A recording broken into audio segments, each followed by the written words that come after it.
ఒకప్పుడు శాంతికి మారుపేరుగా వినిపించిన దేశం. హిమాలయాల ఒడిలో సేద తీరే ఒక ప్రశాంతమైన ప్రదేశం. ఎక్కడ చూసినా పల్లె వాతావరణంలా ఎలాంటి రణగుణ ధ్వనులు లేకుండా ఉండే పర్వత ప్రాంతం. భారతదేశంతో ఎలాంటి అడ్డుగోడలు లేని సుదీర్ఘమైన సరిహద్దు ఉన్న దేశం. ఇప్పుడు మాత్రం అశాంతికి నిలయంగా మారింది.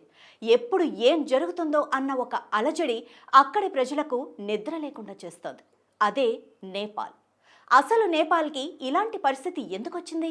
దీని నుంచి ప్రపంచం నేర్చుకోవాల్సిన పాఠం ఏంటి? నేపాల్ హెచ్చరిక స్పెషల్ స్టోరీ ఇప్పుడు చూద్దాం.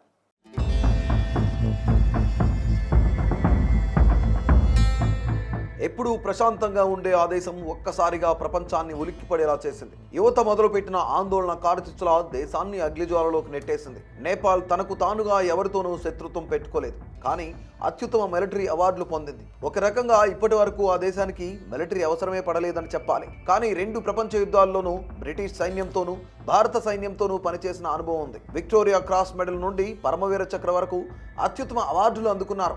ఐక్యరాజ్య సమితి చేపట్టే పీస్ మిషన్స్ కు ఎక్కువ సంఖ్యలో యుద్ధవీరులను నిలబెట్టే దేశంగా ప్రపంచ దేశాల మన్ననలు అందుకుంది. అలాంటి దేశం 2 రోజులు హింసతో అట్టుడికిపోయింది. ప్రపంచ శాంతి కోసం సైనికులను అందించిన దేశం తమ దేశంలో అల్లర్లను కంట్రోల్ చేయలేకపోవడం దురదృష్టకరం. దీంతో ప్రజాగ్రహం సునామీలా దేశంలో వెల్లువెత్తింది. జనరేషన్ జీ పేరుతో జరిగిన అల్లర్లను ఆపవలసిన సైన్యం తమను తాము కాపాడుకోవాల్సి వచ్చింది. ప్రభుత్వానికి వ్యతిరేకంగా సామాజిక మాధ్యమాలలో పోస్టులు శృతిమించిన రీతిలో ఉండడమే కాక యువతను తప్పుదారి పట్టించే రీతిగా ఉంటున్నాయనే ఆలోచనతో ఫేస్బుక్, ఇన్స్టా లాంటి ప్రముఖ సామాజిక మాధ్యమాలను నిషేధించాలని నిర్ణయించింది నేపాల్ ప్రభుత్వం.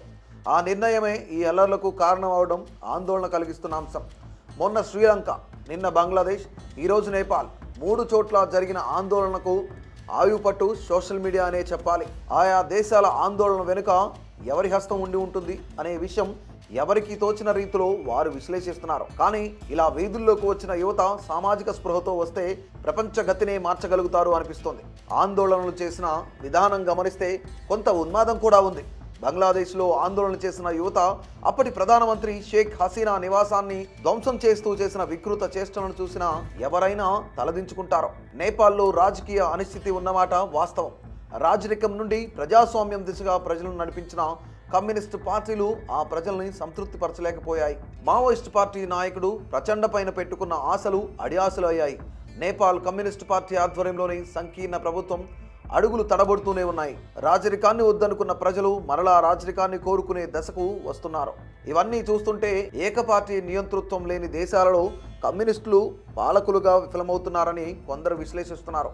వర్ధమాన దేశాలలో ఉండే నిరుద్యోగ సమస్య, ఆర్థిక అసమానతలు నిరుపేద దేశాలలో మరింత ఎక్కువగా ఉంటున్నాయి. అటువంటి నిరుపేద దేశాలకు ప్రతీక నేపాల్. దేశంలో ఆదాయ వనరులు పెరగకపోయినా సామాజిక మాధ్యమాల విస్తృతి మాత్రం పెరుగుతుంది. సామాజిక మాధ్యమాల విస్తృతిలో సంపన్న దేశాలకు పేద దేశాలకు తేడా ఉండటం లేదు. ఆర్థిక అసమానతల విషయంలో నేపాల్ లాంటి పేద దేశాలకు భారతదేశం లాంటి వర్ధమాన దేశాలకు పెద్దగా తేడా ఏమీ లేదు. ఏ దేశంలో అయినా కోటీశ్వర్లు బిలియనీర్స్ అవుతున్నారే కానీ పేదవాడి కష్టానికి తగ్గ ఫలితం మాత్రం ఉండటం లేదు. అందరికీ చెందవలసిన ఆర్థిక ఫలాలు కొందరికే చెందడంతో యువత నిరాశలో కూరుకుని కోపానికి గురవుతుంది. దేశంలో ఉండే సహజ వనరులు అందరికీ చెందినవే, కానీ వాటిని కొల్లగొడుతూ కొందరు ఆర్థికంగా బలపడుతున్నారు. వారే ప్రభుత్వాలను శాసిస్తున్నారు, ప్రజల ఆశలను తుంచేస్తున్నారు. నిరాశ నిస్పృహలకు గురవుతున్న యువత ఆందోళన బాట పడుతోంది. వారికి దిశానిర్దేశం చేసేవారు లేక వారు చేసే ఆందోళనలు రక్కదారి పడుతున్నాయి. నేపాల్ ప్రజలు రాజరికంలో రాజుల దర్పాన్ని, ఆడంబరమైన జీవితాలను చూశారు. అయితే ప్రజాస్వామిక ప్రభుత్వాలలోని పాలకుల కుటుంబాలలో రాజులను మించిన ఆడంబరమైన జీవితాలు కనిపించడం వారిని అమితంగా బాధపెట్టింది. ఆ దేశంలో అధికారం కోసం జరిగిన కుమ్ములాటల్లో ఇప్పటికీ అనేక సార్లు అధికార మార్పిడి జరిగింది. ఫ్రస్ట్రేషన్లో ఉన్న యువత చిన్న అగ్గిరవను బడబానంలా చేసింది. బంగ్లాదేశ్, శ్రీలంక, ఈజిప్ట్, నేపాల్ దేశాలలో యువత చేసిన ఆందోళనలు గమనిస్తే వారి శక్తి ఎంతో తెలుస్తుంది. కానీ అంతటి యువశక్తి బూడిదలో పోసిన పన్నీరు అవుతుండటం బాధాకరమైన విషయం. దానికి తోడు సామాజిక మాధ్యమాలు యువశక్తిని ఎంతగా శాసిస్తున్నాయో గమనిస్తే భవిష్యత్తులో దీని ప్రభావం ఎలా ఉండబోతుంది అనేది ఆందోళన కలిగిస్తున్న అంశం. సాంకేతికతను ఉపయోగించి ధనిక దేశాలు అభివృద్ధి పదంలో పయనిస్తుంటే అదే సాంకేతిక పేద దేశాలలో దుర్వినియోగం అవుతుంది. నేపాల్ ఆందోళనలో ప్రధాన పాత్ర పోషించింది 13 నుండి 28 సంవత్సరాల మధ్య వయసు వారే. వారికి జనరేషన్ జీ అనే పేరు కూడా పెట్టారు. అటువంటి యువతలో పెరుగుతున్న నిస్పృహను గమనించడంలో అక్కడి రాజకీయ పార్టీలు విఫలమవడం ఆశ్చర్యకరం.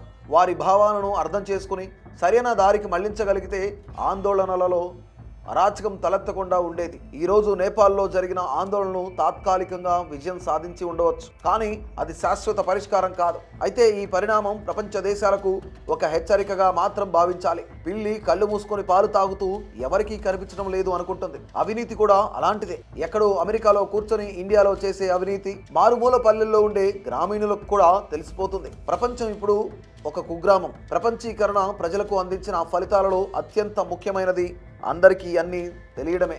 ప్రజాస్వామిక దేశాలలో అవినీతి పరులపై యుద్ధం చేయడానికి 5 సంవత్సరాలు వేచి చూస్తారు అనే నమ్మకం ఉండేది. మన దేశం చుట్టూ ఉన్న దేశాల పరిస్థితి గమనించాక ఇప్పుడు ఆ నమ్మకం కూడా ప్రశ్నార్థకం అయిపోయింది. భారతదేశం కూడా దానికి మినహాయింపు కాదు. సాధారణ వ్యాపారాలు చేసుకునే అదానీలు ఆర్థికంగా అంతగా పెరిగినట్లు అందరూ ఎందుకు పెరగడం లేదు అని యువత పాలకులను నిలదీయలేకపోవచ్చు. కొంతకాలం ఓపిక పట్టొచ్చు. దాని అర్థం ఎప్పటికీ నిలదీయరని కాదు. అంతిమంగా తిరగబడే పరిస్థితి వస్తే ఆ రోజు ప్రభుత్వాలే కాదు, ఆ ప్రభుత్వాలను శాసిస్తున్న అంబానీ, అదానీ లాంటి వాళ్ళు ఎవరు అడ్డుకట్ట వేయలేరు అని మాత్రం అర్థమవుతోంది. సామాన్యుడి ఓటు మాత్రమే ప్రభుత్వాలను నిర్ణయించాలి అని కోరుకుంటే ఇప్పటికైనా అవినీతి అడ్డుకట్ట వేయక తప్పదు. అలాంటి మార్పు రావాలని ఆశిద్దాం.